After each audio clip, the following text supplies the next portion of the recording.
Hey there. Welcome to the second regular installment of my series on the Bible and homosexuality. Last segment, I did a bit about the story of Sodom and how that is and is not relevant to the issue today of Christians and Christianity and homosexuality. So I did that whole bit about Sodom. I am now back in a more professional looking environment, but with worse lighting. So I'm not sure how I feel about that. And also, my daughter is here outside my office, and my daughter is not really known for her ability to be quiet for long periods of time. So if you hear random screaming at some point in the background, that would be her. So in any case, today we are going to move on with exploring all throughout the Bible from beginning to end, all the places where homosexuality is mentioned. And today we're going to talk about only two verses. This is the next mention of homosexuality after the story of Sodom in the Bible. And the two verses are Leviticus 18, verse 13, and Leviticus 18, verse 22, and Leviticus 20, verse 13. And both of those verses basically say the same thing. So we're going to be looking at two verses that essentially say the same thing, which is not a lot of material. But those two verses tie in with two very common misconceptions that a lot of people have about what the Bible says about homosexuality. So we'll spend probably more time talking about those misconceptions. So let's look at Leviticus 18:22 first. It says, "Do not have sexual relations with a man as one does with a woman. That is detestable." Okay, well, that's pretty short and to the point. And then Leviticus 20:13 elaborates on it a bit more. It says, "If a man has sexual relations with a man as one does with a woman, both of them have done what is detestable. They are to be put to death. Their blood will be on their own heads." So, some pretty harsh stuff there. So, if the story of Sodom was kind of ambiguous about whether it was really condemning homosexuality or not, these two verses, at least at face value, seem to be pretty clear, pretty clearly saying that homosexual behavior, at least among men, is sinful. So I will go ahead and make the one tangential comment that homosexual behavior in the Old Testament is only ever mentioned specifically in the context of men. The Bible does not mention homosexual behavior between females until the book of Romans, which is well into the New Testament. And we'll address that when we get there. So for now, let's look at two popular misconceptions about these two verses and kind of about the Bible as a whole, but these two verses are the most relevant place to talk about it. The first one came to my attention. I was giving a talk, I guess about a year ago. I was giving a talk to my students about this same issue, the Bible and homosexuality, saying a lot of the same things that I'm saying in these videos.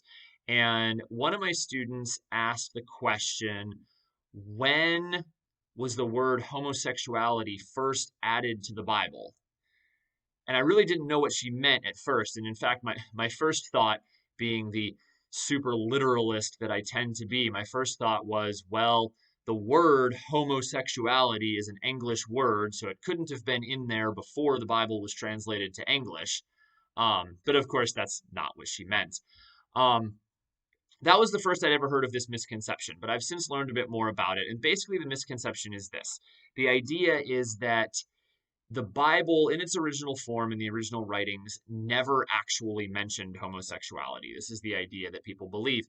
And the idea is that when the Bible was translated into English, the Old Testament from Hebrew into English and the New Testament from Greek into English, there were, I guess, these sort of overzealous conservative Christian translators who were trying to push their own agenda. So they made it sound like certain verses were condemning homosexuality when they really weren't.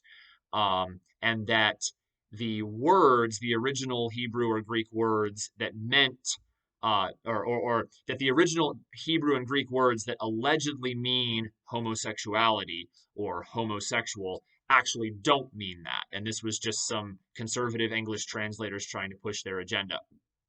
Well, one thing that you'll notice in the Bible, and it's especially noticeable in these two verses, is that the Bible never addresses homosexuality as a condition. So there's never a single word used for it. It doesn't say like people who are homosexual, or it doesn't say people who are some word that actually means something else, but we could have misconstrued it as meaning homosexual. There's no single word that is used to define that type of being or type of behavior. Okay. When the Bible talks about homosexuality, it doesn't use a single word, it actually describes the behavior. So, for example, in Leviticus 18:22, it doesn't say don't be homosexual. It doesn't even say don't engage in homosexual behavior. That could maybe be misinterpreted. Maybe the word that we've translated as homosexual could actually mean something different, but that's not what it says. It actually spells it out in graphic detail. It says, do not have sexual relations with a man as one does with a woman. So it's not a single word that could have been misinterpreted. It's literally a whole sentence describing the act. In Leviticus, that's Leviticus 18. In Leviticus 20, it uses basically the same wording if a man has sexual relations with a man as one does with a woman. And notice there, it's a little bit more explicit because in Leviticus 18, it just says sort of do not have sexual relations with a man. It's not really clear who it's addressing. But in Leviticus 20, it specifically says if a man has sexual relations with a man.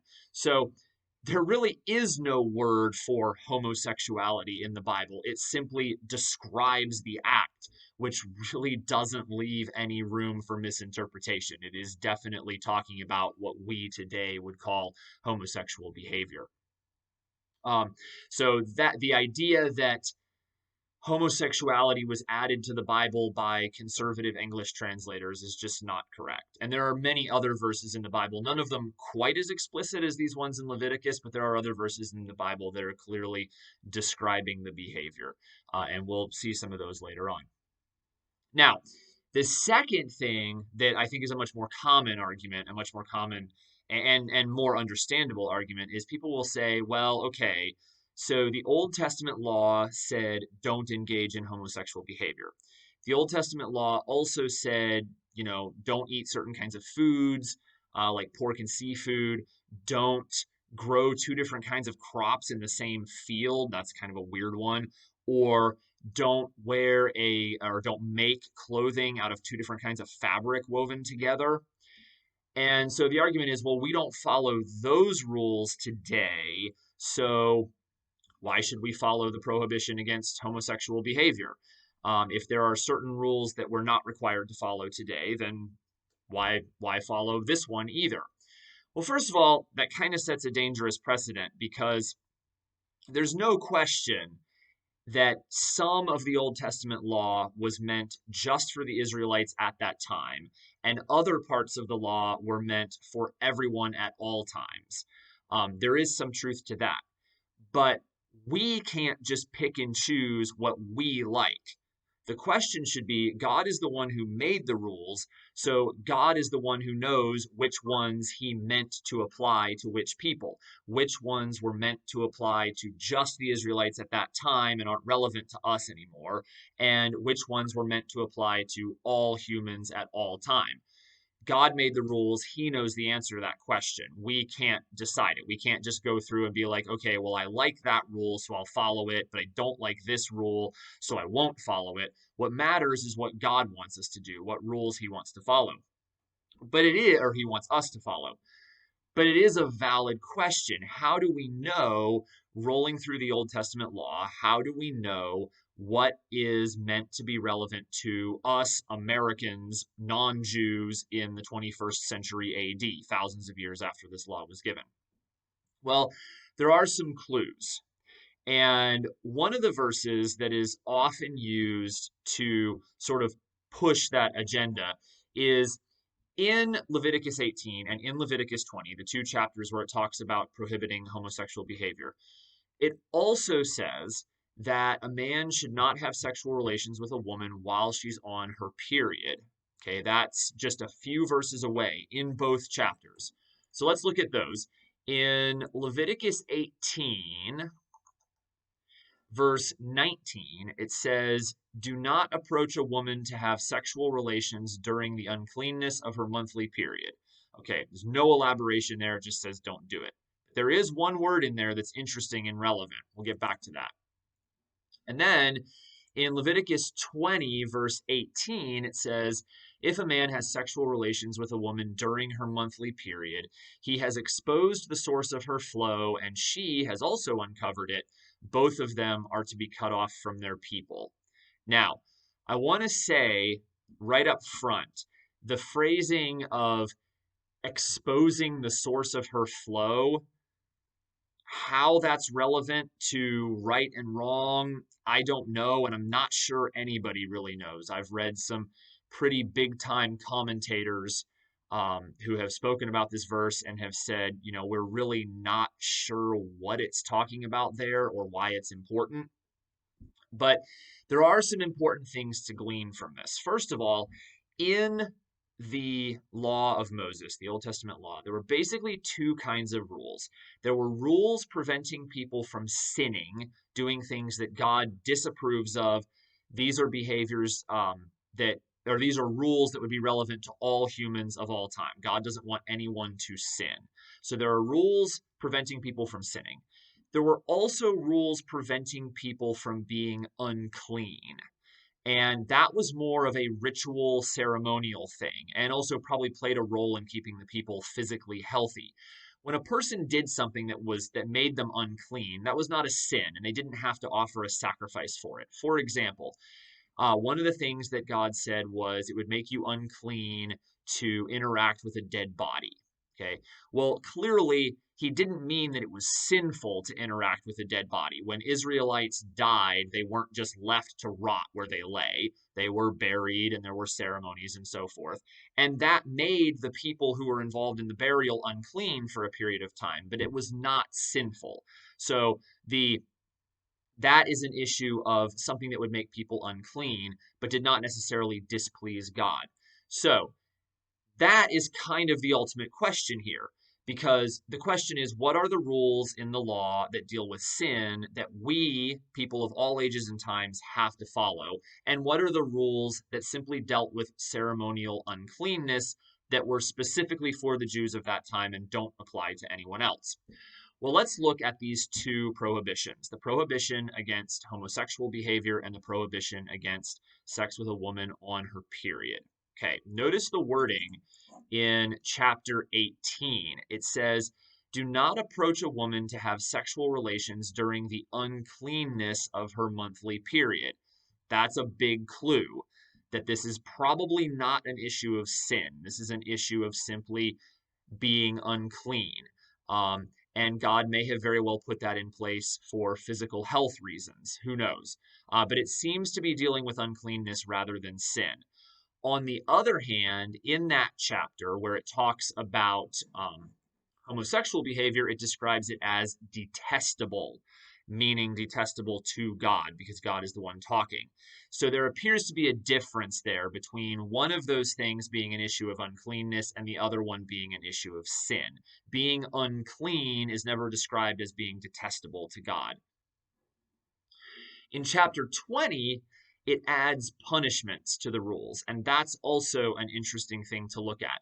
So it says, if a man has sexual relations with a woman during her monthly period, both of them are to be cut off from their people. Now, that sounds like a pretty harsh punishment, but that was actually a fairly standard thing in some issues of uncleanness. For example, people who had leprosy had to be cut off from their people and live outside the Israelite camp. And of course, that was for health reasons because leprosy was very contagious. So again, there seems to be a distinction being made here. Oh, I'm sorry, I forgot to mention the punishment for the homosexual behavior. In Leviticus 20, it says, let me pull it back up. If a man has sexual relations with a man as one does with a woman, they are to be put to death. Nobody was put to death for doing things that were unclean. Nobody was put to death for wearing a garment made of two different types of fabric or for eating shrimp. Um, that again is an indication that this was a more serious offense and is probably an issue of sin rather than simply an issue of uncleanness. So I guess that's about all I have to say on those two passages. We'll continue moving on in the next video, look at the next mentions of homosexuality and how they're relevant to us in the Bible. And of course, if you have any comments, if you want to say anything, please leave a comment either on the YouTube video or on Facebook where I'll link it, and I will respond as I have time.